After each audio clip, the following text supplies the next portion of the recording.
দর্শক, নিউজ 24 এর বিশেষ আলোচনা জনতন্ত্র গণতন্ত্রে আপনাদের প্রত্যেককে স্বাগত জানাচ্ছি।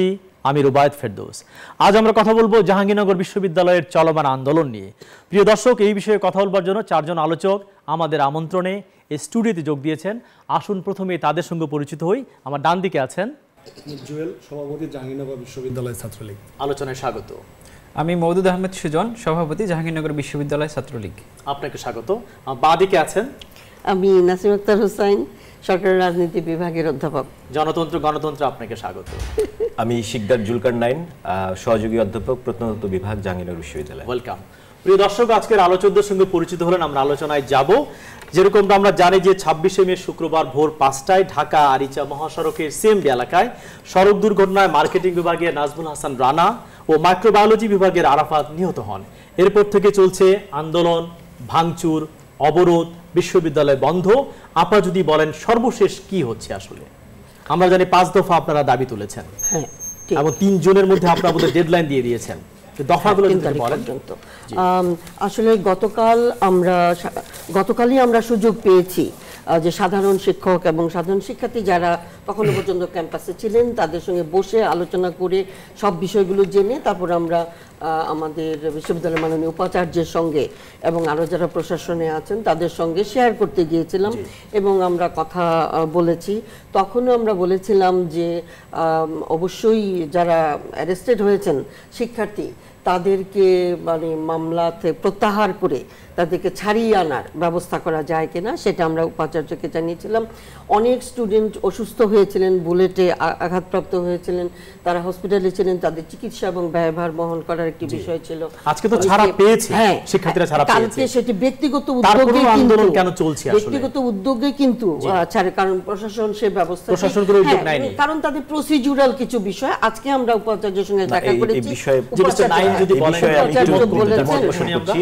বিষয়টি হচ্ছে যে প্রশাসন কেন কোনো উদ্যোগ নেয়? প্রশাসন উদ্যোগ নিয়েছে। বিশ্ববিদ্যালয়ের 42 জন শিক্ষার্থী এইভাবে পুলিশের হেফাজতে থাকবে। প্রশাসন যখন ছাত্রদের একটি আন্দোলন চলছিল, প্রথমেই আমি আসলে আমার 2 জন ছাত্র নাজমুল হাসান রানা এবং মেহেদি হাসান আরাফাত ওদের বিদেহী আত্মার মাগফিরাত কামনা করছি। আমরা যেটা দেখছি যে 26 তারিখে আমাদের ছাত্র মহাসড়কে নিহত হওয়ার পরে সাধারণ ছাত্ররা কিছু দাবি দেওয়া নিয়ে রাস্তায় এসেছিল এবং সেই দাবি দেওয়ার প্রতি সমর্থন রেখে এবং আমাদের মাননীয় ভাইস চ্যান্সেলর সেখানে 27 তারিখে যখন আন্দোলনকারীরা মাঠে, তখন সেখানে ভাইস চ্যান্সেলর নিজে সাইন করে তাদের রাস্তায় এসে সাইন করে তাদেরকে ফিরিয়ে নিয়ে গিয়েছিল। এবং সাধারণ ছাত্রছাত্রীরা, মাইক্রোবায়োলজি এবং মার্কেটিং বিভাগের ছাত্রছাত্রীরা তারা কিন্তু ফিরে গিয়েছিল। কিন্তু আমরা জেনেছি যে দুজন শিক্ষার্থী যারা এই বিশ্ববিদ্যালয়ের ঘাস মাটির সঙ্গে মিশে আছে, তারা নিহত হওয়ার পর তাদের লাশ আনতে দেওয়া হয়নি, জানাজা করতে দেওয়া হয়নি। এইটা কেন? এই বিষয়ে যেটি আমি আমি আমি আমি নিজেও তাদের জানাজা, এর চেয়ে নির্মম জিনিস হয় না কোনোভাবেই। কেন? কারণ হচ্ছে যে জাহাঙ্গীরনগর বিশ্ববিদ্যালয় একটি অন্যরকম একটি আবহাওয়া। আপনি নিশ্চয়ই জানেন যে জাহাঙ্গীরনগর বিশ্ববিদ্যালয়ের পারস্পরিক সম্পর্ক, ছাত্র শিক্ষকদের মধ্যে যে সম্পর্ক এবং পারস্পরিক যে ভ্রাতৃত্ববোধ, সেটি কিন্তু অনুকরণীয়, সব জায়গায় এটি আলোচনা হয়। তো সেদিক থেকে আমরা কিন্তু এই বিষয়টি, আমি নিজে তখন শুক্রবার নামাজের পর ওয়েট করছিলাম যে আসবে, কিন্তু আমরা যখন শুনলাম যে তাদের পরিবার এই বিশ্ববিদ্যালয়তে এবং তারা দুজনই তাবলিগ জামাতের সদস্য ছিলেন এবং তাদের যে তাবলিগ জামাতের অন্যান্য যে সদস্য, তারাও যত তাড়াতাড়ি তাদেরকে দাফন করা যায় সেই বিষয়ে উদ্যোগ নিচ্ছিল। সেই কারণে পারিবারিক যেই পরিবারের অনুরোধেই এটা দ্রুত তাদেরকে একজনের বাড়ি পাবনাতে এবং আরেকজনের বাড়ি নরসিংদীতে তাদেরকে সেখানে নিয়ে যাওয়া হয়। কিন্তু বিশ্ববিদ্যালয়ে জানাজা কেন হবে না? যারা জীবন গড়তে আসলো, জীবন তো গড়তেই পারলো না, মরে যাওয়ার পরে লাশটাও তার বিশ্ববিদ্যালয়ে আসবে না। অবশ্যই তাদের সম্মান জানানো ছাত্র শিক্ষকদের দায়িত্ব। অবশ্যই আমি আমার ছাত্র বা আমি শিক্ষক, আমি যদি মারা যাই আমার ছাত্র আমার জানাজা পড়বে, এটাই স্বাভাবিক। তাহলে এই দুজন শিক্ষার্থী কেন বঞ্চিত? এবং এদেরকে বঞ্চিত করা হয়নি, বিশ্ববিদ্যালয় প্রশাসনের মাধ্যমে ওনারা বঞ্চিত হননি।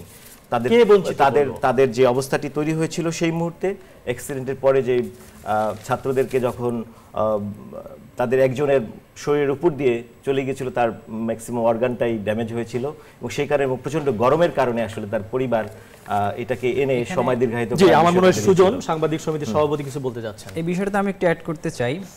স্যার বললেন যে বিশ্ববিদ্যালয় প্রশাসনের আন্তরিকতার কোনো ঘাটতি ছিল না, ঠিক আছে, দ্যাটস ফাইন, কিন্তু আমরা সাংবাদিকদের পক্ষ থেকে নিহতদের যারা অভিভাবক তাদের সঙ্গে কথা বলা হয়েছিল, আমরা যোগাযোগ করেছি। একজন সরকারের প্রশাসনের কর্মকর্তা আছেন তাদের মধ্যে একজন, তিনি যেটা বলেছেন যে আমাদেরকে এভাবে বলা হয়েছে কিন্তু আমরা তো ক্লিয়ার কিছু বলেন নাই। এখন এই সিচুয়েশনে আসলে হয় বিষয়টা খুবই মর্মান্তিক বিষয়। এখন আপনার যদি সন্তান মারা যায় সেক্ষেত্রে আপনি কি বলতে পারবেন যে আমার সন্তানের জানাজা কোথায় হবে? এখানে বিশ্ববিদ্যালয় প্রশাসনের উচিত ছিল ইচ্ছে করে যে বলা যে হ্যাঁ আমাদের সন্তান আমাদের ইউনিভার্সিটি ছিল, আমাদের এখানে জানাজা করতে দিতে হবে। বিশ্ববিদ্যালয়ের ইতিহাসে অতীত সবসময় জানাজা মেহেদী হাসান আরাফাত, তার যে মামা ছিলেন মনির হোসেন, তিনি একটি ব্যাংকে কর্মকর্তা, এবং আরাফাতের মামা আছে হিয়া ভুয়া নামে ফুফাতো ভাই, উনি উপস্থিত ছিলেন। আমরা ছাত্রলীগ যখন শুনতে পারি যে দুটি ছেলে আমার ছোট ভাই মৃত্যুবরণ করেছে রোড অ্যাক্সিডেন্টে, তখন সাথে সাথে আমরা মেডিকেলে যাই। ঠিক 12টার দিকে, ঠিক তার কিছুক্ষণ আগে আমাদের মাননীয় উপাচার্য সহ বিশ্ববিদ্যালয়ের প্রশাসন, পুলিশ প্রশাসন এবং আমাদের স্থানীয় সংসদ সদস্য তিনি ওই জায়গায় উপস্থিত হয়। একটি কক্ষের ভিতরে আলোচনা হয়। সেই আলোচনায় এই মনির হোসেন, উনি তার মামা, ওনাকে জিজ্ঞাসা করা হয় যে আপনি কি বলেন। তখন উনি বলে যে আমার ভাগ্নেকে যে অবস্থা, আমি অতি দ্রুত ক্যাম্পাসে না নিয়ে আমার বাড়িতে নিয়ে দাফন কার্য সম্পন্ন করতে চাই। ঠিক ওই সময় উপস্থিত ছিলেন আমাদের ডিসি ম্যাডাম, উনি নিজে মুখে তাদেরকে জিজ্ঞাসা করেছেন। বিশ্ববিদ্যালয় প্রশাসন বা আমরা যারা সাধারণ শিক্ষার্থী সবাই মনে প্রাণে চাচ্ছিলাম এবং আমাদের কেন্দ্রীয় মসজিদেও জানাজা পড়ার প্রিপারেশন নেওয়া হয়েছিল। এটি হয়তো আমরা সবাই জানি। জি, আপা যদি একটু বলেন বিষয়টা কি এরকম কিনা? আমি যেটা শুরু করেছিলাম বলতে পারিনি, মেবি আমি এখন বলতে পারি। সেটা হচ্ছে যে আমি শিক্ষক হিসাবে মনে করি যে বাংলাদেশের স্বাধীনতার পর পাবলিক বিশ্ববিদ্যালয় থেকে এত বড় সংখ্যার শিক্ষার্থীকে একসঙ্গে অভিযুক্ত করে যে কারাগারে পাঠানো এবং দ্রুত বিচার করার জন্য এত বেশি তাগিদ অনুভব করা, তেমন ঘটনা কিন্তু ঘটেনি। আর স্টুডেন্টরা মুভমেন্ট করবে এটাই বোধহয় ইতিহাস, কারণ বাংলাদেশের জন্মই হয়েছে স্টুডেন্টদের মুভমেন্টের রেজাল্ট হিসাবে। কাজে আমরা এগুলোর সঙ্গে পরিচিত হওয়ার কথা। তাহলে শিক্ষক হিসেবে শিক্ষার্থীর সঙ্গে সম্পর্কের কোথায় ঘাটতি, কোথায় ভুল বোঝাবুঝি, কোথায় একটি বড় গ্যাপ, যে এমনটি ঘটনা ঘটতে হলো যেটা গোটা জাতি স্তম্ভিত হয়ে গেছে যে এটা কি করে সম্ভব যে একজন আহত শিক্ষার্থী যিনি হসপিটালে আছেন তাকেও হ্যান্ডকাপ পরিয়ে রাখতে হবে কেন? এই দৃশ্য তো বাংলাদেশের মানুষ দেখার জন্য তৈরি নয়। এই কারণেই আমরা সাধারণ শিক্ষকরা গতকাল বসেছি, আজকেও বসেছি, এবং আমরা নিজেরা চেষ্টা করে যাতে তাদের জামিন, এবং গতকাল সেই জামিনটি ইফতারির আগে আমরা উপাচার্যের সঙ্গে কথা বলেছিলাম, তার কিছু প্রসিডিউরাল অসুবিধা থাকার কারণে উনি আমাদেরকে বলেছেন উনি চেষ্টা করবেন, কিন্তু আমরা চেষ্টা করেছি এবং গতকাল মহামান্য আদালত তাদেরকে জামিন মঞ্জুর করেছেন। আজকে তারা বিশ্ববিদ্যালয় থেকে বাড়িতে দিকে গেলেন।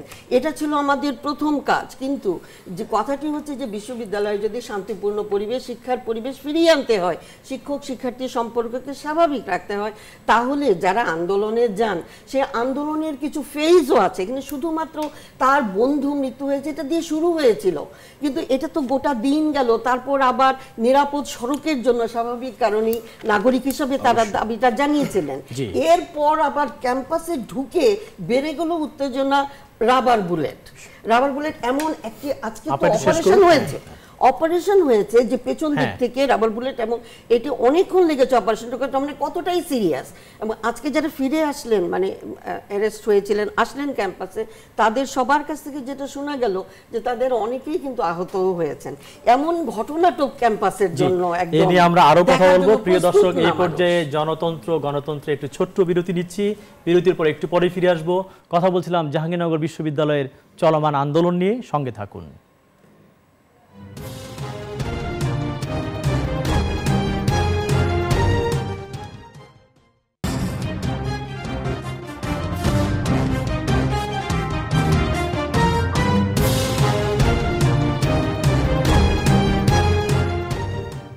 প্রিয় দর্শক, জনতন্ত্র গণতন্ত্রে আরেকবার স্বাগত জানাচ্ছি। কথা বলছিলাম জাহাঙ্গীরনগর বিশ্ববিদ্যালয়ের চলমান আন্দোলন নিয়ে। বিরতির আগে খানিকটা কথা আমরা বলেছি, বিরতির পরে আমাদের সঙ্গে ছাত্রলীগের সভাপতি আছেন। এই ছাত্রলীগের ভূমিকা নিয়ে কিন্তু অনেক রিপোর্ট আমরা দেখেছি যে আপনারা সবসময় সাধারণ ছাত্রদের স্বার্থের বিরুদ্ধে গিয়ে কাজ করেন। যারা সড়ক অবরোধ করেছে সেখানে আমরা হুমকি দিয়েছেন এবং গত পরশুদিন হামলাও করেছেন। জুয়েল রানা, কি বলবেন এটা? আমি প্রথমেই নিহত দুই ছোট ভাইয়ের আত্মার মাগফিরাত কামনা করছি, সেই একই সাথে তাদের পরিবারের প্রতি সমবেদনা জানাচ্ছি। ছাত্রলীগের পক্ষে বিপক্ষে যে আপনাদের যে বক্তব্য যে আমরা সবসময় সাধারণ ছাত্রীর বিপক্ষে, কথাটা মোটেও সত্য না। আমরা আমাদের জন্মই হয়েছে সাধারণ ছাত্রের আন্দোলন করতে গিয়ে 1948 সাল থেকে শুরু করে আপনি প্রত্যেকটি আন্দোলন সংগ্রামে বাংলাদেশ ছাত্রলীগের যে ভূমিকা আছে সেটা আমরা সকলেরই জানা। ঠিক একই সাথে এই ঘটনার সাথেও আমরা দেখি যখন ক্ষমতায় আওয়ামী লীগ যায় তখন ওই ক্ষমতাসীনদের প্রশাসনের পক্ষে ছাত্রলীগ হয়ে কাজ করে। এটা প্রশাসন বিশ্ববিদ্যালয়ে কিন্তু আমরা দেখছি। প্রশাসনের সাথে ছাত্রলীগের কোনোভাবে জড়িত না। প্রশাসন ছাত্রলীগ ছাত্রলীগ নিয়ন্ত্রণ করে কেন্দ্রীয় ছাত্রলীগ। তাহলে যে হামলার খবরগুলো, হুমকির কথা বলা হয়েছে, এটা স্যার আমি বলতেছি এটা পুরাটাই একটা আমাদের উপর একটা ধরনের মানে জাহাঙ্গীরনগর বিশ্ববিদ্যালয়ে যে কোনো ঘটনায় ছাত্রলীগকে জড়িত করে একটি ফায়দা লোটার কালচার জাহাঙ্গীরনগর বিশ্ববিদ্যালয়ে দীর্ঘদিন ধরেই আছে। আমি 2010 সাল থেকেই জাহাঙ্গীরনগর বিশ্ববিদ্যালয়ে পড়াশোনা করি। প্রত্যেকটি ঘটনায় জাহাঙ্গীরনগর বিশ্ববিদ্যালয় ছাত্রলীগকে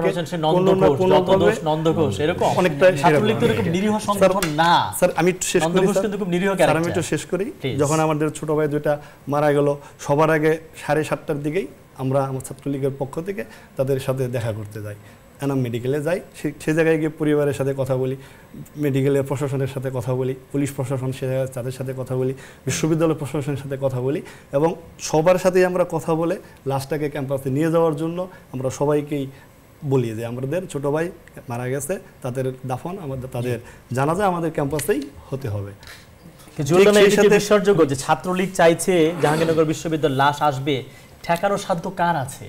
স্যার যদি তার ফ্যামিলি থেকে আমি কিন্তু আগেই বলছি, তার ফ্যামিলির থেকে যদি তাকে বলা হয় যে লাশ আমি আমার লাশকে আমার বাড়িতে নিয়ে যাব, সেক্ষেত্রে আমি কেন, বিশ্ববিদ্যালয় প্রশাসন বলেন যে কেউ সেটাকে বাধ্য করতে পারে না। ঠিক সেভাবেই ছাত্রলীগ তো তার মামাকে তার বাবাকে ফোর্স করতে পারে না যে আপনার মেয়েকে বা আপনার ছেলেকে কেন বিশ্ববিদ্যালয়ে নেওয়া হবে না। এটি কিন্তু ছাত্রলীগ কখনোই করতে পারে না। ছাত্রলীগ যে হামলা করছে এই কথাটার বলাটা কতটা যুক্তিসঙ্গত আমি জানি না।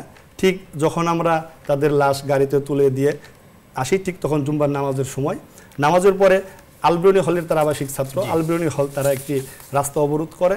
ঠিক সেই সময় আমরা তাদের সাথে একাত্মতা প্রকাশ করি এবং তাদের নিয়ে একটি মানববন্ধনের আয়োজন করি আমাদের জয় বাংলা গেটে, যেটাকে সবাই প্রান্তিক গেট নামে বলে থাকে। ঠিক ওই সময় আমাদের মাননীয় প্রোপাচার্য এবং রেজিস্ট্রার সাহেব তারা আসেন, তাদের কাছে আমরা যে এই দাবি উপস্থাপন করি এবং 7 দিন সময় বেঁধে দেই। ঠিক ওই সময় পুলিশ প্রশাসন আমাদের সাথে ছিল। তারা বলছে 7 দিনের ভিতরে speed breaker, foot over bridge, police box এবং ওই গাড়ি চালককে গ্রেপ্তার করা হবে, সেই সাথে তার যে ফ্যামিলি আছে তাদের ক্ষতিপূরণ দেওয়া হবে। তাদের নিয়ে আমরা চলে যাই। ঠিক তারপরের দিন তার বিভাগের শিক্ষার্থী যারা আছেন, 2 বিভাগের শিক্ষার্থী, তারা আমাদের ডেরিগেট রাস্তা অবরোধ করে। আমরা তাদের সাথেও একাত্মতা প্রকাশ করি এবং তাদেরকে আমরা বলি যে অবশ্যই এই দাবিগুলি যুক্তিসঙ্গত। আমি সাধারণ শিক্ষার্থী হিসেবে বুঝাবুঝি কেন হয়, দ্বান্দ্বিক অবস্থান কেন হয় স্যার? কেন সাধারণ শিক্ষার্থী এবং ছাত্রলীগ মুখোমুখি যাচ্ছে কেন স্যার? মুখোমুখি না স্যার, এটা হচ্ছিল যে আমাদের দাবিগুলো হচ্ছিল যে যুক্তিসঙ্গত, কিন্তু দাবি আদায় করতে গিয়ে আমরা আমাদেরকে শান্তিপূর্ণ বা সুশৃঙ্খলভাবে আমাদের দাবি আদায়ের যে কৌশল, সেই কৌশলগত দিক থেকে আমরা হয়তো বা কিছুটা দূরে আসতে পারি। যেমন হাইওয়ে রুটটা কিন্তু বিশ্ববিদ্যালয়ের বাইরে, বিশ্ববিদ্যালয়ের হাইওয়ে রুটটা বন্ধ রাখলে আমাদের 31টি জেলার সাথে ঢাকার যোগাযোগ বন্ধ হয়ে যায়।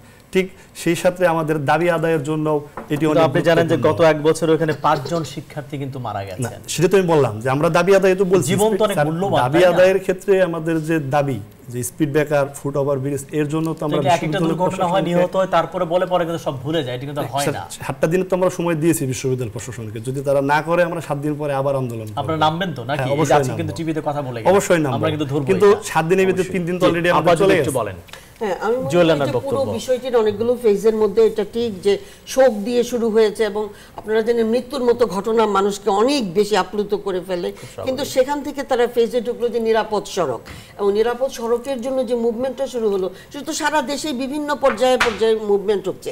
সেই দাবিটি ছিল নাগরিক হিসাবে রাষ্ট্রের কাছেই কিন্তু দাবিটা, এবং সেই দাবির সঙ্গে বিশ্ববিদ্যালয়টাকে গুলিয়ে ফেলার দরকার ছিল না, কারণ স্টুডেন্টরা করছে, কিন্তু করছে নিরাপদ সড়কের জন্য এবং দাবিটা রাষ্ট্রের কাছে। সেখান থেকে সেটাকে কেন্দ্র করে ক্যাম্পাসের ভিতরে গুলি চলা, পুলিশ আক্রমণ করা, এত কিছুর তো আবশ্যকতা ছিল না। সেখানেই কাহিনীটি শেষ হতে পারত, কিন্তু শেষ তো হয়নি। ফলে তৃতীয় পর্যায়ে ঢুকে গেল স্টুডেন্টরা, শোক থেকে দাবি আদায়, ওখানে না পেরে ঢুকে তারপরে নির্যাতন, নিপীড়ন এবং বুলেটে আহত হওয়া, তাতে করে তাদের আসলেই রাগান্বিত হওয়া কিংবা ক্ষোভে আক্রান্ত হওয়া, এবং সেগুলো নিয়ে তারা বিচলিত হয়ে তারা মাননীয় উপাচার্যের সঙ্গে কথা বলতে গিয়েছেন। কিন্তু সেখানে যেটি হয়েছে যে এই হামলার প্রতিবাদ, পুলিশি আক্রমণের প্রতিবাদ, এইসব মিলে এমন একটি পরিস্থিতি সৃষ্টি হয়েছে যেটিও অনাকাঙ্ক্ষিত, যে সেখানে কিছু ভাঙচুর হয়েছে, কিন্তু পুরো জিনিসটা ধাপে ধাপে ধাপে ধাপে তুঙ্গে চলে গেছে। এবং মুভমেন্টে অনেক সময় সেটি হয়, যেটি যে জায়গাটা সম্ভবত আমরা পারিনি, সেটি হচ্ছে যে আমি একটু শেষ করি, যে জায়গাটা সম্ভবত আমরা পারিনি তাদেরকে প্রশমিত করা সম্ভব করা উচিত ছিল, এবং শিক্ষকরাই সেটা করা উচিত ছিল। সেইখানে ব্যর্থতা হয়েছে, পুলিশের হাতে ছেড়ে দেওয়াটা মিস্টার নাইন যদি বলেন, মানে কিছু সত্য প্রকাশ করে, নিশ্চয়ই সেটা মনে করে, সত্য যদি আমরা সবাই বলি তাহলে হয়তো আমাদের সবার কথা একই রকম মনে হবে।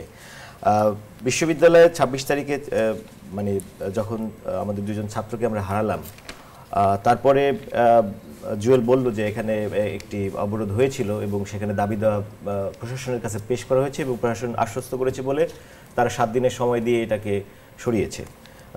আন্দোলনটা এক ধরনের প্রশমন হয়েছে।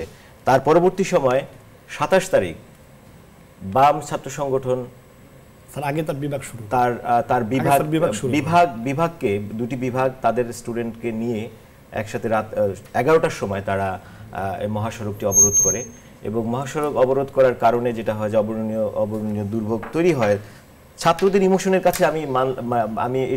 আমি জাহাঙ্গীরনগর বিশ্ববিদ্যালয়ের ছাত্র, আমি ফিল করি যে আমার একজন ছাত্র ভাই যদি মারা যায় তাহলে কি ধরনের ইমোশন আমার ভিতরে কাজ করবে। তো সুতরাং এটা ঠিক আছে যে তারা তাদের মুভমেন্টটা চালিয়ে যাচ্ছে, 5 ঘন্টা তারা মুভমেন্ট চালিয়েছে, তাদের সাথে আলাপ আলোচনার বিভিন্ন পর্যায় হয়েছে। তারা ভাইস চ্যান্সেলর ওখানে গিয়েছেন, সরকারের পক্ষে ভাইস চ্যান্সেলর যেসব জায়গাগুলোতে কথা বলার কথা, যেসব অর্গানের সাথে তার যোগাযোগ করার কথা এই দাবি দাওয়াগুলো পূরণ করার জন্য, সেগুলো অনবরত উনি যোগাযোগগুলো করেছেন এবং আশ্বস্ত করেছেন ছেলে মেয়েদের। একটা বিষয় যে আমরা কিছু জেনেছি যে এই এত দুঃখজনক ঘটনাকে নিয়েও রাজনীতি হয়েছে, শিক্ষকদের দলীয় রাজনীতি হয়েছে, পরবর্তী উপাচার্য কে হবেন সেই রাজনীতি হয়েছে, সেটাই আমি বলতে চাচ্ছি যে কয়েকজন জড়িত ছিলেন। এইগুলো নিয়ে আপনি কি বলবেন? সেটাই বলছি আমি যে ভাইস চ্যান্সেলর প্রফেসর ফারজানা ইসলাম জাহাঙ্গীরনগর বিশ্ববিদ্যালয় খুব সুন্দরভাবে গত 3 বছর 5 মাস উনি পরিচালনা করেছেন। আমরা এর মধ্যে এরকম কোনো বড় ধরনের ঘটনা আমরা শুনতে পাইনি। আমাদের মিডিয়া, আমাদের জাতি এরকম ধরনের বিষয়ের সম্মুখীন হয়নি, কিন্তু হঠাৎ করে এখন রাস্তা থেকে সরাসরি ভাইস চ্যান্সেলরের বাসা আক্রান্ত হবে এবং সেখান থেকে ভাইস চ্যান্সেলরের পদত্যাগ এবং তার উপরে হামলা করা, শিক্ষকদের উপরে হামলা করা, যে উস্কানিমূলক কাজগুলো ঘটেছে সেগুলো আসলে বিশ্ববিদ্যালয় বন্ধ কি অনিবার্য ছিল কিনা সিন্ডিকেটের সিদ্ধান্ত, এ নিয়ে আমরা কথা বলবো। আমরা দেখে একজন দর্শক আছেন আমাদের সঙ্গে, আমরা ফোনটি নিচ্ছি। হ্যালো, কে আছেন? পরিচয় দিয়ে প্রশ্নটি করুন। হ্যালো হ্যালো, জি বলুন, শুনতে পাচ্ছি। আমি নাজমুল বলছিলাম। নাজমুল বলেন, আপনার পরিচয় দিয়ে তারপর প্রশ্ন করুন। জাহাঙ্গীরনগর সাংস্কৃতিক জোটের সেক্রেটারি। বলুন। যে আমি সাংস্কৃতিক কর্মী, আমাদের কাজ তো সংস্কৃতি চর্চা করা, সুস্থ সংস্কৃতি চর্চা করা। আমাদের তো কাজ না যে কারো বাসা ভাঙা বা কারো পদত্যাগ দাবি করা, কারো কিছু করা। ভাঙলেন কেন? কেন ভাঙা হলো? ভাঙার তো কোনো প্রশ্নই আসে না। আমার দয়া করে আমাকে জাস্ট 2টা মিনিট সময় দিবেন, আমি আপনার কাছে ক্ষমা, মানে 2টা মিনিট চেয়ে নিচ্ছি প্লিজ। ওকে আপনি বলুন। আমার প্রথম কথা হলো, ডিসি ম্যামের সাথে লাস্ট কথা হয় আমাদের 7 জন প্রতিনিধি দলের। তখন তিনি 15 মিনিটের আশ্বাস দেয়। তখন সাভারের ইউনো এবং 2 জন ম্যাজিস্ট্রেট, রেজিস্ট্রার স্যার, ডিসি ম্যামের হাজবেন্ড সহ আরো কয়েকজন টিচার ছিলেন। তারা 15 মিনিটের আশ্বাস দিলে, বললো যে নাজমুল 15 মিনিট পরে যদি পুলিশ কোনো ধরনের অ্যাকশনে যায় তার দায়ভার আমরা নিব না। এবং ম্যামের কাছে আমরা যে 3টা দাবি নিয়ে গিয়েছিলাম, ম্যাম আশ্বাস দিয়েছে, আমরা আশ্বস্ত হয়েছি। আমি ম্যামকে বলেছি, ম্যাম যে আমরা সবাইকে যে অবশ্যই বুঝিয়ে ক্যাম্পাসে নিয়ে আসবো। কিন্তু মানে আমার এখন কান্না আসছে সত্যি কথা বলতে। ক্যাম্পাসের গাড়িতে জাস্ট শহীদ মিনার পর্যন্ত 2 থেকে 2.5 মিনিট সময় গিয়েছে। 2 থেকে 2.5 মিনিট, 15 মিনিটের ভেতরে দেখি যে কোলে করে আমার ছোট ভাই, বড় ভাই, বন্ধু, ওদেরকে রক্তাক্ত অবস্থায় নিয়ে আসা হচ্ছে। ক্যাম্পাসের ভিতরে প্রধান নিরাপত্তা কর্মকর্তাও ছিল এখানে। তারপর ওটাকে তারপর আমরা সবাই ক্যাম্পাসে ডিসি ম্যামের বাসা থেকে আগাচ্ছে। আমি ডিসি ম্যামের পিএস কে ফোন দেই, প্লিজ ম্যামকে দেন। উনি বললো যে না আমি ওয়াশরুমে আছি, পরে ফোন দেন। আমি আবার ফোন দেই এবং রিক্সা নিয়ে ডিসি ম্যামের বাসা থেকে আগাই। পরে ম্যামের কাছে দেওয়া হয় ফোনটা। ম্যামকে জিজ্ঞেস করলাম, ম্যাম জাস্ট একটা কোশ্চেনে অ্যান্সার দিবেন আমাকে, কেন আপনি 15 মিনিটের আশ্বাস দিয়ে কথাতে কথা রাখলেন না? আপনি না কিছুক্ষণ আগে বলে আসলেন আপনি আমাদের মা, আপনি আমাদের অভিভাবক, কেন 15টা মিনিট সহ্য হলো না আপনার? কেন কথা দিলেন আমাকে? মা তো কথা দিয়ে কথা রাখে, আপনি তো আমাদের মা। আরেকটা কথা, মানে এই জাহাঙ্গীরনগরের ইতিহাসে, বাংলাদেশের ইতিহাসে 42 জন স্টুডেন্টকে গ্রেফতার করা, একজন স্টুডেন্টকে অসুস্থ অবস্থায় বমি, জি নাজমুল, আমরা আপনার আবেগ টের পাচ্ছি। আপনাকে অনেক ধন্যবাদ এই প্রশ্ন উত্থাপন করবার জন্য। সুজনকে বলবো, আমরা আজকেও ডেইলি স্টারে দেখলাম যে একজন জাহাঙ্গীরনগর বিশ্ববিদ্যালয়ের শিক্ষার্থী হাসপাতালে চিকিৎসারত এবং তার হাতে হচ্ছে হাত করা বাঁধা। তো হৃদয় কেঁপে যায়, একটা বিশ্ববিদ্যালয়ের শিক্ষার্থীকে এইভাবে হাসপাতালে রাখা হবে। ফোনে যিনি কথা বললেন তিনি সেই ব্যক্তি। তো বিষয়টা হয়েছে যে উনি যেটা বলেছেন পুলিশের অ্যাকশন বিষয়ে কোশ্চেন এসেছে। 2013 সালের অগাস্টের দিকে ঠিক একইভাবে বিশ্ববিদ্যালয়ে ভ্যাকান্ট হয়ে গিয়েছিল। সে সময় উপাচার্য ছিলেন অধ্যাপক আনোয়ার হোসেন। সে সময় একজন স্টুডেন্টকে অ্যাটাক করা হয়েছিল, কে বা কারা, সন্ধ্যাবেলা। সেটার জের ধরে একজন স্টুডেন্টকে একটা হল থেকে গ্রেপ্তার করা হয়। সেই গ্রেপ্তারের জের ধরে পুরো বিশ্ববিদ্যালয়ে টোটাল 2.5 দিন ধরে একটানা ভাঙচুর করা হয়েছিল। বিশ্ববিদ্যালয়ের রেজিস্ট্রার বিল্ডিং থেকে শুরু করে ভাইস চ্যান্সেলর অফিস, টিএসসি, সাংবাদিক সমিতি পর্যন্ত ভাঙচুর করা হয়েছে, বিশ্ববিদ্যালয়ের গেট। তো এত এক্সট্রিম সিচুয়েশনের পরে একটা পর্যায়ে যে হল ভ্যাকান্ট করা হয়েছিল, কিন্তু পরশুদিন যেটা হয়েছে ওই ধরনের এত এক্সট্রিম সিচুয়েশন হয়নি যে হল ভ্যাকান্ট করতে হবে। এটা সাধারণ শিক্ষার্থীদের অবর্ণনীয় কষ্টের কারণ হয়ে দাঁড়িয়েছে এখন। আর যে বিষয়টা হয়েছে যে এই পুলিশের অ্যাকশনটা কিভাবে হলো, আমরা আনোয়ার হোসেন স্যার যখন উপাচার্য ছিলেন তখনও যেটা বলা হয়েছে, তিনি বলেছিলেন যে পুলিশ গ্রেপ্তার করবে, আমাকে এটা বলা হয়নি, আমি এটা জানি না, আমি অনুমতি দেইনি। কিন্তু তাহলে এটা কিভাবে হলো? ঠিক একই ঘটনা ঘটেছে এখানে। নাজমুল যেটা বললেন যে ভাইস চ্যান্সেলর এখন আমাদেরকেও বলেছেন যে আমি তাদের কাছে 15 মিনিট সময় চেয়ে নিয়েছি। ভাইস চ্যান্সেলরের সঙ্গে তখন সাভার ইউএনও বসা ছিলেন, তিনিও অর্ডারটা দেবেন, তিনি অর্ডার করবেন ফাইনালি, দেন পুলিশ অ্যাটাকে যাবে। কিন্তু এর মধ্য দিয়ে নেগোসিয়েশন হচ্ছে ভাইস চ্যান্সেলরের বাসায়। আন্দোলনকারীদের 4-5 জন প্রতিনিধি গিয়েছে তাদের কয়েকটা দাবি এসব ফাইনালি করার জন্য। আমরা ভাবছিলাম হয়তো বা সমঝোতা হয়ে যাচ্ছে, কিন্তু এর মধ্য দিয়ে এই ঘটনাটা ঘটে গেছে যে পুলিশ জিজ্ঞেস করবো যে প্রশাসন কি মানে নৈতিকভাবে খুব দুর্বল, ভয় পেয়ে গিয়েছিল? কেন বিশ্ববিদ্যালয়কে বন্ধ করা হলো, অনিবার্য কেন ছিল? এই প্রশ্ন উত্তর খুঁজবো বিরতির পরে। প্রিয় দর্শক, আচ্ছা আমরা ব্রেক নিয়েছি, যে কথা বলুন আপনি। আচ্ছা, বিষয়টা হচ্ছে যে হল ভ্যাকেন্ট করা বা বিশ্ববিদ্যালয়কে বন্ধ করে দেওয়া, বিশ্ববিদ্যালয়ে আসলে ভ্যাকেশন চলছে, রমজান এবং বন্ধটা কি অনিবার্য ছিল কিনা? এমন অবস্থা তৈরি হয়েছিল সেদিন রাতে যে এটা অনিবার্যই হয়েছে। কারণ হচ্ছে যে বিশ্ববিদ্যালয়ের অভিভাবক বলা হয় তাদের শিক্ষককে, আমরা তাদের অভিভাবক ছাত্রছাত্রীদের। কিন্তু ওই দিন রাতে যে অবস্থাটি তৈরি হয়েছিল ভাইস চ্যান্সেলরের বাসভবনে, ভাইস চ্যান্সেলরের উপর যেভাবে আক্রমণাত্মক হয়েছিল, এবং ভাইস চ্যান্সেলর যখন আক্রান্ত হয়েছেন তখন সাধারণ শিক্ষকরা ওখানে গিয়েছিলেন সাধারণ ছাত্রদের সাথে কথা বলার জন্য, তাদের প্রশমিত করার জন্য। কিন্তু এই শিক্ষক মহোদয়রাও আক্রান্ত হয়েছেন। আমি যে আহত ছাত্ররা, পুলিশের হামলায় আহত ছাত্ররা, তাদের চিকিৎসার জন্য আমি এনাম মেডিকেলে ছিলাম। ওখান থেকে চিকিৎসা দিয়ে এক ছাত্রী সহ আমাদের যে প্রধান যে নিরাপত্তা কর্মকর্তা তাকে সহ, সেও আহত হয়েছিল। প্রথম আহত হয়েছেন কিন্তু আমাদের এই নিরাপত্তা কর্মকর্তা, তার মাথায় টিয়ার শেল লেগেছে। তো সেই আমাদের যে ছাত্রী এবং সাংবাদিকও আমাদের হাফিজুর রহমান আমাদের হচ্ছে যে ওই দুজন শিক্ষার্থী যারা নিহত হয়েছেন তাদের বহনকারী যে রিকশাওয়ালা তাকে কিন্তু খুঁজে পাওয়া যাচ্ছে না, সে কিন্তু মিসিং। তো এইটা একটা এলিটিস্ট আন্দোলন হচ্ছে কিনা, যে শিক্ষার্থী মরে গেলে আন্দোলন হয়, একজন নিরীহ নিম্নবিত্ত রিকশাওয়ালার জন্য কোনো আন্দোলন হয় না, তারও তো জীবন। সেইটা নিয়ে কিন্তু কোনো কথা বক্তব্য আমরা দিচ্ছি না। সুজন, এর ব্যাখ্যা কি হবে?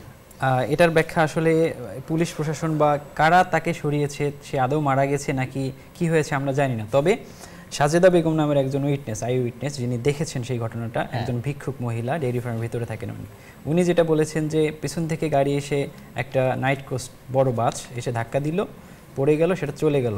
আরেকজন রিকশাওয়ালা এসে সেটা নিয়ে একটু বাসটাকে আটকানোর জন্য আকুতি জানাচ্ছিল, চিল্লাচ্ছিল, কিন্তু কেউ আসছিল ওই সময়। আসলে সাংবাদিক হিসেবে আপনি এই ঘটনাকে ইনভেস্টিগেট করেছেন কিনা, তদন্ত করেছেন কিনা? জি, আমরা একটা দারুণ স্টোরি হতে পারে আপনাদের। জি, আমরা রিকশাওয়ালার কোনো খোঁজ পাইনি, তার পরিবার বা কেউ ট্রেস কিছু পাওয়া যায়নি, কিছু ট্রেস পাওয়া যায়নি। যে একজন দর্শক আছেন ফোনে, আমরা প্রশ্ন নিয়ে ফিরছি আলোচনায়। হ্যালো, পরিচয় দিয়ে প্রশ্নটি করুন। হ্যালো, কে বলছেন? হ্যালো, আচ্ছা ফোনটি হয়তো কেটে গেছে। যে এইটা যদি একটু বলেন। হ্যাঁ, আমি যেটা বলছিলাম, তো সেই সময় যে তাণ্ডব, আরেকটা হচ্ছে যে প্রক্টরের ভূমিকা কিন্তু আমরা দেখেছি খুব প্রশ্নবিদ্ধ, প্রথম দিকে সিনে ছিল না, কারণটা কি? এটার জবাব আসলে উনি দিতে পারবেন। যে যতটুকু আমি ঘটনা একটা বড় দায়িত্ব, আমি যতটুকু জানি যে উনি ওই দিন ছুটিতে ছিলেন এবং ছুটি থাকাকালীন উনি এই ঢাকায় চলে গিয়েছিলেন অথবা উনি বাইরে ছিলেন, কিন্তু সহকারী প্রক্টররা কিন্তু ফিল্ডে ছিলেন। তারা ফিল্ডে ছিলেন এবং তারা কঠিন সময়ের মধ্যেই ছিলেন, ছাত্রদেরকে ছেড়ে তারা আসেন। জি, উনি প্রক্টর ছুটিতে ছিলেন না।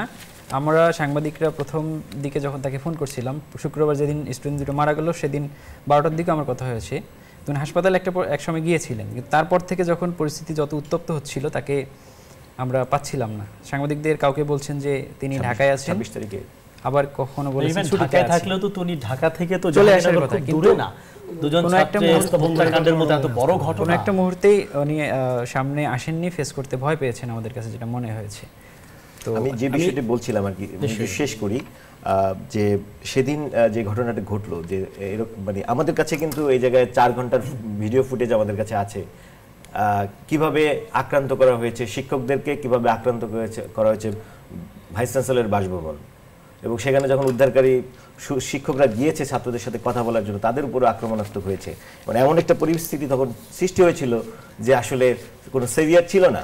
তো তখন স্বাভাবিকভাবে আইন শৃঙ্খলা রক্ষাকারী বাহিনীর সহযোগিতা নিতে হয়েছে এবং সেটি প্রসিডিউর মেনটেন করেই যে ডিসিশন মেকিং যে বডি আছে বিশ্ববিদ্যালয়ে, তারাই এই সিদ্ধান্ত নিয়ে তারপরে এই অবস্থা থেকে মুক্ত করার জন্যই আসলে ছাত্রদেরকে যে কাস্টডিতে নেওয়া হয়েছে। আপনার কেমন হয় শিক্ষক হিসেবে, আপনার 42 জন শিক্ষার্থীকে পুলিশ ধরে নিয়ে যাচ্ছে, একজন শিক্ষার্থী হাসপাতালে হাতকড়া পরা অবস্থায়, অত্যন্ত দুঃখজনক, বেদনাদায়ক। আমার সামনে যদি আমার কোনো ছাত্রকে এরকম ধরে নেওয়া হয় বা তার সাথে মিসবিহেভ করে, অবশ্যই আমার সেটা কষ্ট বলবেন।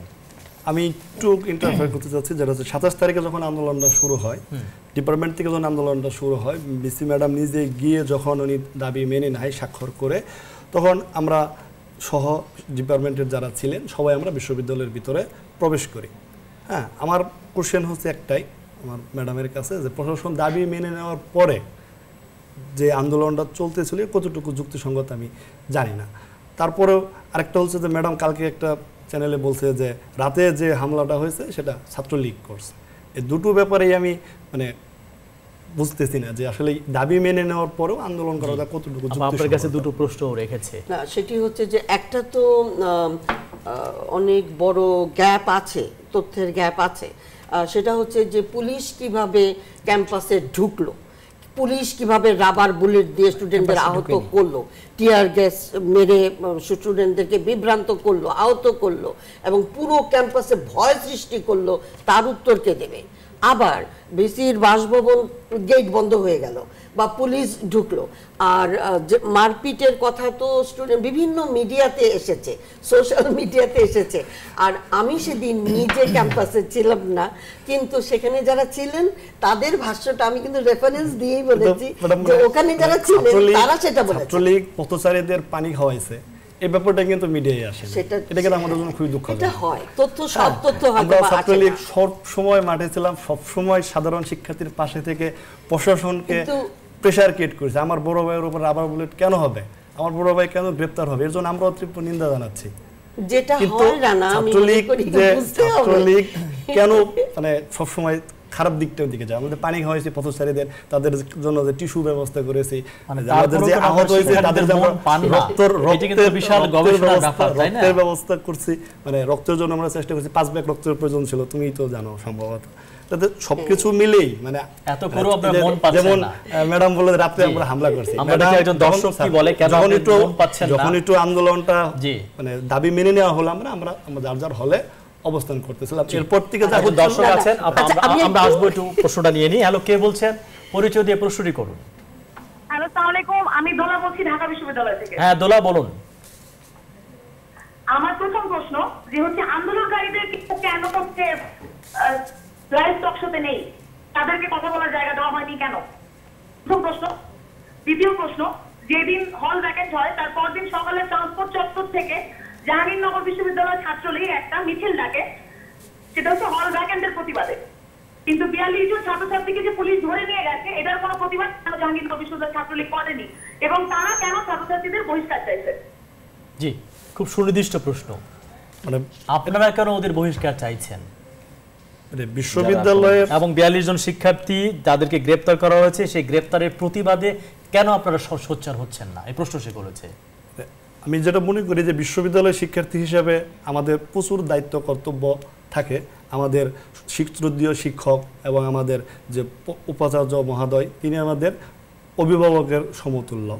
ঠিক আমরা যে তাদের উপর হামলার যে বিচার চাইনি বা তাদের যে মামলা প্রত্যাহারের ব্যাপারে যে কথা বলিনি, এটা পুরোটা অনেকটাই ধরেন যে ইনফরমেশন গ্যাপ। আমরা প্রশাসনের সাথে কথা বলেছি, ও বলতে চাইছে আপনারা বরং শাস্তি দাবি করেছেন, অতি দ্রুত যাতে আন্দোলনকারীদের বহিষ্কারের দাবি করেছেন, দ্রুত যাতে এই মামলা প্রত্যাহার করা হয় এবং বিশ্ববিদ্যালয়ে স্বাভাবিক পরিবেশ নিশ্চিত করা হয়। তার কারণ ওই জায়গায় যারা মামলা খেয়েছে, আমরা সবার আগে ছাত্র, তারপরে ছাত্র সংগঠন, তারপরে আরো অনেক কিছু, কিন্তু সবার আগে আমরা ছাত্র। যিনি গ্রেপ্তার হয়েছেন উনি আমার ভাই, যিনি মামলা খেয়েছেন উনি আমার ভাই। ওনার বিরুদ্ধে এই মামলা থাকলাটা উনি যুক্তিসঙ্গত না। মাননীয় উপাচার্য মহোদয় উনি অতি দ্রুত আমার মনে হয় যে এই মামলাটা প্রত্যাহার করে নেবেন। এটা আমাদের ছাত্রলীগের পক্ষ থেকে তার কাছে জোরালো দাবি।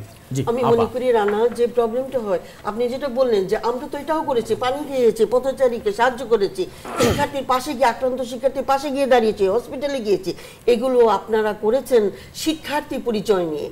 কিন্তু যখন এর মধ্যে ক্ষমতার পরিচয়টি চলে এসে, তখন ক্ষমতার ভাষা এটার মধ্যে যুক্ত হয়, এবং যখন সাধারণ শিক্ষার্থীরা দেখে যে আপনারা প্রশাসনের সঙ্গে সারাক্ষণ সঙ্গে সঙ্গে থাকছেন, পাশে পাশে থাকছেন, অথবা মনে করে যে ও আচ্ছা তাহলে এরা তো শুধু শিক্ষার্থী নয়, এরা তো প্রশাসনেরই অংশ, তারা তো ক্ষমতাবান, সেই ক্ষমতাবান হিসেবে দেখাটা যদি বন্ধ করা যায়, যদি শিক্ষার্থী হিসেবে, শিক্ষার্থীদের সংগঠন হিসাবে, যে কথা এখন আপনি বললেন, আমরা সবাই বলছি যে এই মামলা প্রত্যাহার করতে হবে। মাননীয় উপাচার্য আজকে আমাদেরকে বলেছেন, মিডিয়াতে যে এসেছে যে উনি বলেছেন যে প্রত্যাহার করা যাবে না, এটা সঠিক নয়। সুতরাং আমরা বিশ্বাস করতে চাই যে এটি বিশ্ববিদ্যালয় প্রশাসন চায় এবং মামলা প্রত্যাহার, তা নাহলে তো শান্তি এবং শিক্ষার পরিবেশ ফিরবে না। আরেকটি কথা যে আপনারা যে বলেছেন যে স্বাভাবিক অবস্থা চাই, হুইচ ইজ ভেরি গুড, এবং সাধারণ শিক্ষার্থীর কথা ভেবে বলেছেন। হ্যাঁ, এখন ছুটি, কিন্তু অনেক শিক্ষার্থী কিন্তু থেকে পড়াশোনা করছিল, আপনারাও তাই, যে কারণে আপনারা চাচ্ছেন, আমরাও চাই যে এখনই হলগুলো খুলে দেওয়া হোক। পরীক্ষা চলছিল, সেটা হয়তো শুরু হতে একটু সময় লাগবে। হল খুলে না দিলে যারা ছুটিটা প্ল্যান করেছিলেন পড়াশোনা করবেন এবং তাই করবেন, তাই করেন। আমরা কিন্তু ম্যাডাম হল খুলে দেওয়ার জন্য ম্যাডামের সাথে কথা বলছি, যেটা বলা হলো যে কোর্ট আন্তরে যে প্রশাসনের সঙ্গে থাকা, একটা বাংলা শব্দ আছে যে প্রশাসনের দালালি করা, এটা তো ছাত্রলীগের দায়িত্ব না।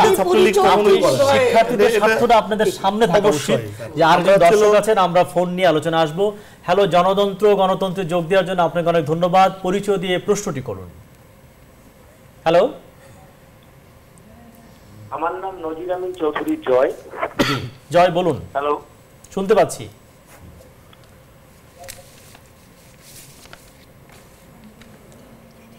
হ্যাঁ, আমার মনে ফোনটি কেটে গেছে। জি, রানা বলছিলেন। দালালির ব্যাপারটা এটা আসলে মোটেও ঠিক না।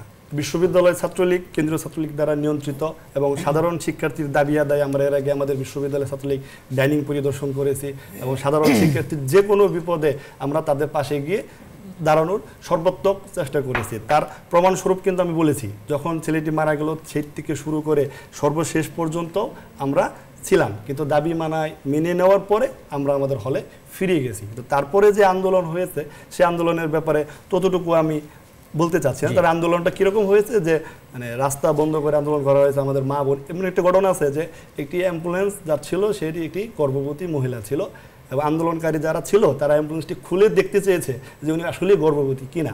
এটি আমাদের জন্য খুবই দুঃখজনক। একটি ব্যানালাকে তারা মারধর করেছে, একটি বাইক চালককে মারধর করেছে, মানে এই ঘটনাগুলো ওই জায়গায় ঘটেছে এবং যারা ডিপার্টমেন্টের ছাত্র ছিলেন তারা ম্যাডাম দাবি মেনে নেওয়ার পরে বিশ্ববিদ্যালয়ে প্রবেশ করেছে। আমার কথা হচ্ছে যে বিশ্ববিদ্যালয় প্রশাসনকে বা রাষ্ট্রকেও তো একটি স্পিড ব্রেকার, একটি ফুটওভারব্রিজ করার জন্য নির্দিষ্ট টাইমের সময় দেওয়া উচিত আমাদের। আমি যদি বলি এখন যে জায়গায় ফুটওভারব্রিজ করে দিতে হবে, আপনি কিন্তু পারবেন না। অবশ্যই আপনাকে 7 দিন সময় দিতে হবে, 10 দিন সময় দিতে হবে। আমি যদি বলি স্পিড ব্রেকার করতে হবে, আপনি কিন্তু পারবেন না। আপনাকে এমন কি হয়েছে, স্পিড ব্রেকার করতে হবে যখন আন্দোলনকারী শিক্ষার্থীরা দাবি করেছে বিশ্ববিদ্যালয়ের প্রশাসন বা বিশ্ববিদ্যালয়ের যারা গাড়ি স্পিড ব্রেকার করার জন্য ইট বালি নিয়ে আসতেছিল, ঠিক সেই গাড়িটিকেও ভেঙে ফেলা হয়েছে। এবং আমি যতদূর শুনেছি, আমি একটা দুর্ঘটনা ঘটে তারপরে সিমেন্ট নিয়ে আসে, কিন্তু স্পিড ব্রেকার হয় না, ফ্লাইওভারটা কিন্তু আর হয় না। বিশ্বাসযোগ্যতার ঘাটতি আসলে স্যার, ওটা হচ্ছিল আনার জন্য সেই বিশ্বাসযোগ্যতা গাড়িটা জ্যামে পড়েছে, সেইটা কিভাবে অতিক্রম করা যায় মিস্টার নাইম যদি বলেন। দাবিটা তো অনেক দিনেরই দাবি, আপনারাও সম্ভবত দাবি করেছেন যে করতে হবে, অনেক দিন ধরে করছেন, হয়নি। মানে আস্থার জায়গাটা রাখতে হবে। কার উপর যদি আস্থা যদি না রাখা যায়, মানে আস্তে আস্তে তো আমরা এরকম আনরুলি হয়ে যাব। আমাদেরকে সময় দিতে হবে এবং দেখতে হবে, এবং আমরা মাঠ ছাড়লে তো চলবে না। আমরা সেটাই বলছিলাম আমাদের ছাত্রছাত্রীদের, তোমরা তোমাদের যৌক্তিক দাবিগুলো উপস্থাপন করেছো, ভাইস চ্যান্সেলর মহোদয় এটাকে সমর্থন দিয়েছে, উনি সময় নিয়েছে আমাদের কাছ থেকে। সেই নির্দিষ্ট সময়ের মধ্যে যদি উনি না করতে পারেন, আমরা আবার আসবো। আমরা ছাত্রলীগের জায়গাটা 7 দিন সময় বেঁধে দিয়েছিলাম সেই জায়গাটা, এবং সেই জায়গাটার থেকে বের হয়ে এসে একটা গ্রুপ যদি এটাকে ভাইস চ্যান্সেলর পদ থেকে আন্দোলন করে, সেটা মনে হয় জাতির জানার কথা, জানা দরকার। এইটা যদি বলেন যে সব রাজনীতি শেষে যে শিক্ষক রাজনীতি, উপাচার্য কি হবে, রাষ্ট্র ক্ষমতা যারা থাকে তারা যেহেতু দলীয় উপাচার্য নিয়োগ দেয়, ছাত্রলীগের দায়িত্ব বর্তায় তার পাশে গিয়ে দাঁড়ানো, এই যেটা নেক্সাস, এইটা কিভাবে অতিক্রম করা সম্ভব কিনা? আপনার অনুষ্ঠান জনগণতন্ত্র, সুতরাং গণতন্ত্রই নেই, জনগণতন্ত্র তো আরো গভীরের বিষয়, ডিপ গণতন্ত্র। আমি মনে করি যে আজ রানার যে কথা বলতে পারছে না সেটা হচ্ছে সেও মুক্তি চায়, সে আবার সাধারণ শিক্ষার্থী হিসেবে জনগণের পাশে দাঁড়াতে চায়, গণতন্ত্র সে চায়। কিন্তু এই যে সংগঠনকে যখন কবজাপ্ত করে তাদের নিজেদের স্বার্থে ব্যবহার করে, আমি মনে করি যে ছাত্রলীগের জন্ম হয়েছে পাকিস্তানের বিরুদ্ধে আন্দোলন করে স্বাধীনতার যুদ্ধে লড়াই করার জন্য, এমন ছাত্র সঙ্গে আমিও তো আন্দোলন করেছি স্বাধীনতার জন্য, এবং আমি ছাত্র ইউনিয়ন এবং ছাত্রলীগ বন্ধুরা একসঙ্গে লড়াই করেছি। সেই সংগঠন তো এমনটি হওয়ার কথা নয়, কিন্তু আপনারা তো ব্যবহৃত হয়ে যাচ্ছেন। তার এইটা থেকে বেরিয়ে আসতে হবে। যদি না আসতে পারে তাহলে এভাবেই ভুল বোঝাবুঝি চলতে থাকবে, শিক্ষার্থীদের মধ্যে দূরত্ব তৈরি হবে। আর এই যে গণতন্ত্র যে ক্যাম্পাসের ভিতরে নেই, যেহেতু ডাকসু নেই, সেটাও নিশ্চয়ই আপনারা চান, তাহলেও কিন্তু আজকে আপনি সংগঠনের একজন হিসাবে একটা অধিকার নিয়ে দাবি আদায়ের জন্য জোরালো বক্তব্য রাখতে পারতেন। এখন যখন বলেন ও ছাত্রলীগ বলছে, সে তো প্রশাসনেরই অংশ, সেটি তো কেউ চায় না। এটা এই কারণে আমরা মনে করি যে বিশ্ববিদ্যালয়ের ভেতরেও গণতন্ত্র প্রতিষ্ঠার বিষয় আছে। আর প্রশাসন যে ভুল করেছে, প্রশাসন মানে শিক্ষক তো, প্রশাসন তো শিক্ষক, এবং সেই স্পিরিটটাকে যদি আপহোল্ড করা যেত এবং এত দ্রুত সিদ্ধান্তে না গিয়ে স্টুডেন্টদেরকে আরো একটু কুল ডাউন, আর একটু স্পেস, মানে শিক্ষকরা যা পারেন আর কি, মারা যা পারেন, বাবা পারে কিনা আমি জানি না, সেইভাবে যদি হ্যান্ডেল করা যেত, রাতারাতি একদম ওদেরকে মামলা দিয়ে এবং সকালের মধ্যে পাঠিয়ে দিয়ে বিচার করতে হবে, এবং কোনো প্রকার মামলা প্রত্যাহারের ব্যবস্থাও নেই, যেটি করা হয়েছে সেটা পরে করা হয়েছে, এগুলো থেকে বেরিয়ে আসা। আরেকটি বিষয় আজকে সারা ক্যাম্পাসে কথা হচ্ছিল শিক্ষকদের মধ্যে, যে তদন্ত কমিটি গঠন হয়েছে সেটিও একটু প্রশ্নবিদ্ধ হয়েছে, কারণ সেখানেও প্রশাসনের লোকজন আছে। এটাও নিরপেক্ষ একটি তদন্ত কমিটি করতে হবে পুরো বিষয়টি দেখার জন্য। আমি একটু অ্যাড করতে চাই। প্রথমত যে আস্থার সংকটটি তৈরি হয়েছে গত পরশুদিনের যে পুলিশের অ্যাকশন এবং তার আগে রাস্তা অবরোধ এতদূর পর্যন্ত হয়তো বা গড়াতো না যদি বিশ্ববিদ্যালয় প্রশাসন বা প্রশাসনের সঙ্গে সংশ্লিষ্ট যারা দায়িত্ব পেয়েছিলেন হাসপাতালে যে এই দুজন শিক্ষার্থীর বিষয়টিকে সামাল দেয়া তাদের পলিসিতে মনে হয় সম্ভবত ভুল ছিল, অথবা কেন এরকম হয়েছে যখন এভাবে সাধারণ ছাত্ররা যে কান্নাকাটি করে পর্যন্ত শিক্ষকদেরকে বলেছে স্যার প্লিজ আমাদেরকে 5টা মিনিটের জন্য হলো আমাদের ছোট ভাইকে আমাদের হলের সামনে নিতে দেন, কিন্তু শিক্ষক বলেছেন আমরা এটা চাই, কিন্তু অভিভাবকরা চাচ্ছেন না, তারা না চাইলে তো হবে না। ওরা বলছেন যে আমরা তাহলে অভিভাবকদের সঙ্গে কথা বলে ম্যানেজ করি। শিক্ষকরা বলছেন যে এরকম অবস্থা তাদের সঙ্গে কীভাবে কথা বলা যায়, এই যে একটা লুকোচুরি ভাব। ইভেন এমনও অভিযোগ এসেছে যারা ওখানে সকাল থেকে ওই মৃত দুইজনের একই হলের দুইজনই। তো এরকম ভয় লাগার কারণটা কি, মানে কেন মনে হচ্ছে যে এই ভয়টা শিক্ষকদের মধ্যে আছে? এখানে যে বিষয়টা হয়েছে ছাত্রের লাশ ক্যাম্পাসে আসবে, আমি জানাজা করব, আমার ভয়টা কি? যে শিক্ষকরা সেখানে ছিলেন তাদের যে বিষয়টা আমরা যেটা শুনেছি বা আমরা যেটা তাদের নানাভাবে আমরা জানতে পেরেছি যে তাদের আশঙ্কা ছিল এটা ক্যাম্পাসে নিয়ে গেলে খুব বেশি ভায়োলেন্স হবে, ভাঙচুর হবে, স্টুডেন্টদের সেন্টিমেন্ট ধরে রাখা যাবে না, এই যে একটা ভয়। অথবা আরেকটা বিষয় আমরা জেনেছি উপাচার্যের পদত্যাগে যে ঠেকবে, তাই তো? সেটা না, এটা সব আন্দোলন তো এখানে যে ঠেকে আমরা দেখি। আরেকটা বিষয় যেটা হয়েছে মানে এটা নির্দিষ্ট সময় আমি বলি, আর একটা যে বিষয় হয়েছে শিক্ষার্থীরা অভিযোগ করেছে একজন শিক্ষক ছাত্রদের সামনে এভাবে বলছেন, আবার পাশে যে ফোনে কাউকে বলছেন যে কোনোভাবেই লাশ ক্যাম্পাসে নেওয়া যাবে না। এই যে একটা মিসকনসেপশন, এবং এই লাশ ক্যাম্পাসে না নেওয়ার সংস্কৃতি চালু হয়েছে। এর আগে ছাত্রদল সভাপতি মারা গিয়েছিলেন নিরাপত্তার কথা বলে। আমি এটা স্বীকার করছি যে আমাদের কিন্তু এছাড়া অন্যান্য সাধারণ শিক্ষার্থীদের সেন্টিমেন্টটা এইজন্য আমাদের একদম অনুষ্ঠানের শেষ পর্যায়ে আমরা নিয়ন্ত্রণ করা যেত আর কি। সামনে তাকাতে চাই। আমরা দেখেছি গত 1 বছরে 5 জন শিক্ষার্থী নিহত হয়েছে সড়ক দুর্ঘটনায় জাহাঙ্গীরনগরের সামনে ঢাকা আরিচা রোডে। আর যেন কোনো শিক্ষার্থী দুর্ঘটনায় মারা না যায়, আহত না হয়, করণীয় কি আসলে? করণীয় যে আমরা 7 দফা দাবি দিয়েছি, সে দাবি অতি দ্রুত বাস্তবায়ন করা। CC camera, police box, speed breaker, foot overbridge, এগুলো অতি দ্রুত সত্বর বিশ্ববিদ্যালয়ের সামনে স্থাপন করা খুবই জরুরি। সেই সাথে আমাদের সচেতন হওয়ার অনেক ব্যাপার আছে, যে আমরা ওভারব্রিজ, আমাদের ডেডিকেটেড কিন্তু ওভারব্রিজ আছে, সেটা থাকা সত্ত্বেও আমরা ওই রাস্তা পার হয়ে রডের মতো আছে এটা বাঁকা করে ভিতর দিয়ে চলে যাচ্ছি। এটা আমরাই যাচ্ছি, শিক্ষার্থীরা আমরাই এটা করতেছি, আমাদের এর থেকে বেরিয়ে আসতে হবে। তা না হলে নিজে সচেতন না হলে বিশ্ববিদ্যালয় প্রশাসন বলেন, রাষ্ট্র বলেন, সরকার বলেন যে ওভারব্রিজই করুক, ফুটব্রিজই করুক, কোনো কাজেই আসবে না। সামনে থাকা স্যার আমি আরেকটা মিনিট বলতে চাচ্ছি যে ম্যাডাম যে দালাল সম্পর্কে ছাত্রলীগ আমাদের আদর্শ আছে, আমরা আদর্শ বিশ্বাসী করি, আমাদের গঠনতন্ত্র অনুযায়ী আমাদের কেন্দ্রীয় ছাত্রলীগ কর্তৃক আমরা নিয়ন্ত্রিত, আমরা কোনো প্রশাসন, কোনো এমপি, কোনো মন্ত্রী কারো দ্বারা নিয়ন্ত্রিত নয়। না, আমি যেটা বলছি যে এটা অত্যন্ত দুঃখজনক যে আমাদের রাস্তাগুলো এখনো কিন্তু এভাবে তৈরি হয়নি। আমরা কোটি কোটি টাকা খরচ করছি রাস্তার পিছনে, কিন্তু সেভাবে কিন্তু রাস্তার মানটা আমরা ডেভেলপ করতে পারছি না।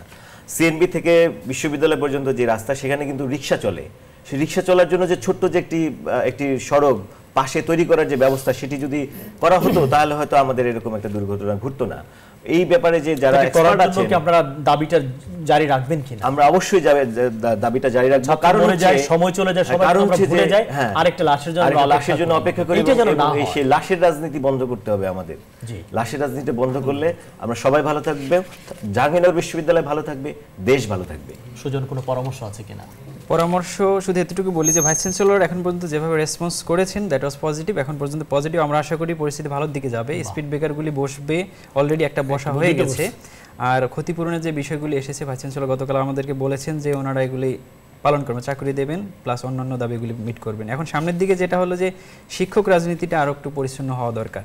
এটা নিয়ে এভাবে শুধু ভাইস চ্যান্সেলর অথবা বিশ্ববিদ্যালয়কে অস্থিতিশীল করা বা এটা নিয়ে সামনের দিনগুলো, সামনের পদবি, বিশেষ করে সাংবাদিক হিসেবে আপনার দায়িত্ব হচ্ছে এই দাবিগুলো পূরণ হচ্ছে কিনা এটা ফলো আপ করা। জি, আমরা আপনাকে দিয়ে শেষ করব। আমি মনে করি যে সবার মতোই বিশ্ববিদ্যালয়ের সবাই এখন একটাতে একমত যে নিরাপদ সড়কের জন্য যে দাবিগুলো উঠেছে সেগুলো দ্রুত স্বাভাবিক পরিবেশ গ্রহণ করতে হবে।